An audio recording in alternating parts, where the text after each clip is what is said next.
خاموش رات ہے، مکہ کی گلیاں ساکت ہیں، لیکن فضا میں ایک عجیب سا بوجھ ہے۔ اچانک ایک آواز گونجتی ہے، تبت یدا ابی لہب وتب۔ یہ آواز صرف الفاظ نہیں، یہ ایک فیصلہ ہے، ایک اعلان ہے، ایک ایسی عورت کے انجام کا جس کا نام تاریخ نے عبرت کے طور پر محفوظ کر لیا۔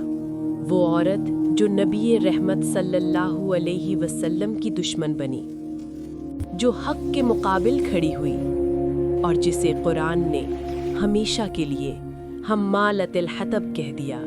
کیا تھی وہ عورت؟ کیوں اسے جہنم کی علامت کہا گیا؟ اور اس کی زندگی ہمیں کیا سکھاتی ہے؟ آج ہم جانیں گے جہنم کی ماں ام جمیل۔ اسلامی تاریخ میں کچھ نام ایسے ہیں جو روشنی بن کر چمکتے ہیں، اور کچھ ایسے جو عبرت بن کر رہ جاتے ہیں۔ ام جمیل اصل نام اروا بنت حرب، ابو لہب کی بیوی اور ابو سفیان کی بہن تھیں۔ نسب میں قریش کی معزز عورت، لیکن کردار میں حق کی بدترین دشمن۔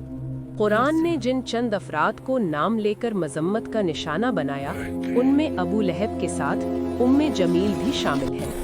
یہ کوئی عام واقعہ نہیں، یہ تاریخ انسانیت کا وہ باب ہے جہاں تکبر، حسد اور ضد انسان کو جہنم کے دروازے تک لے جاتی ہے۔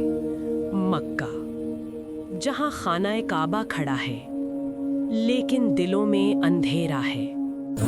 نبی کریم صلی اللہ علیہ وسلم کو حکم ملا، اپنے قریبی رشتہ داروں کو اللہ کی طرف بلاؤ۔ آپ صلی اللہ علیہ وسلم صفا پہاڑی پر کھڑے ہوئے اور آواز دی، یا صباحا۔ لوگ جمع ہوئے۔ آپ صلی اللہ علیہ وسلم نے فرمایا، اگر میں کہوں کہ اس پہاڑ کے پیچھے دشمن ہے تو کیا تم مانو گے؟ سب نے کہا، ہاں، ہم نے آپ کو سچا پایا ہے۔ پھر آپ صلی اللہ علیہ وسلم نے توحید کا پیغام دیا۔ اسی لمحے ایک آواز گونجی، تبن لکا یا محمد۔ کیا اسی لیے ہمیں جمع کیا تھا؟ یہ آواز تھی ابو لہب کی، اور اس کے ساتھ کھڑی تھیں ام جمیل۔ اسی دن آسمان سے فیصلہ نازل ہوا، سورۃ المسد۔ یہ کوئی عام ناراضگی نہیں تھی، یہ رب العالمین کا فیصلہ تھا۔ ام جمیل محض ایک عورت نہیں تھی، وہ سازش تھی، وہ نفرت تھی، وہ ضد تھی۔ وہ نبی صلی اللہ علیہ وسلم کے راستوں میں کانٹے بچھاتی، رات کے اندھیرے میں درختوں کی شاخیں توڑتی اور صبح سویرے نبی کے دروازے پر پھینک دیتی۔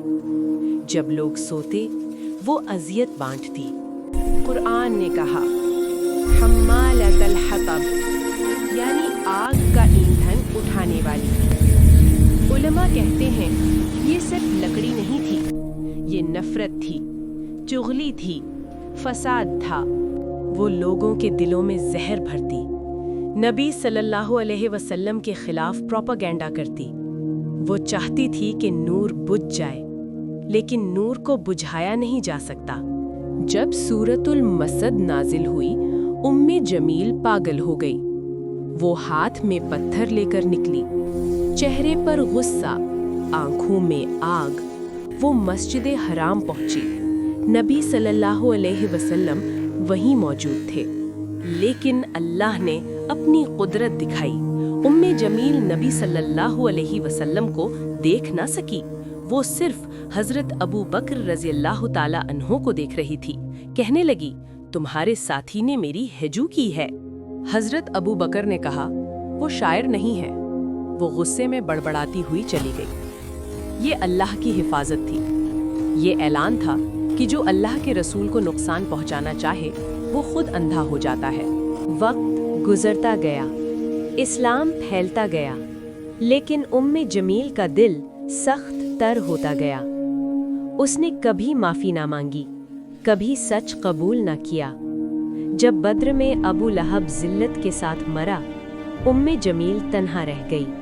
روایات کے مطابق اس کی موت نہایت ذلت ناک تھی، نہ عزت، نہ شان،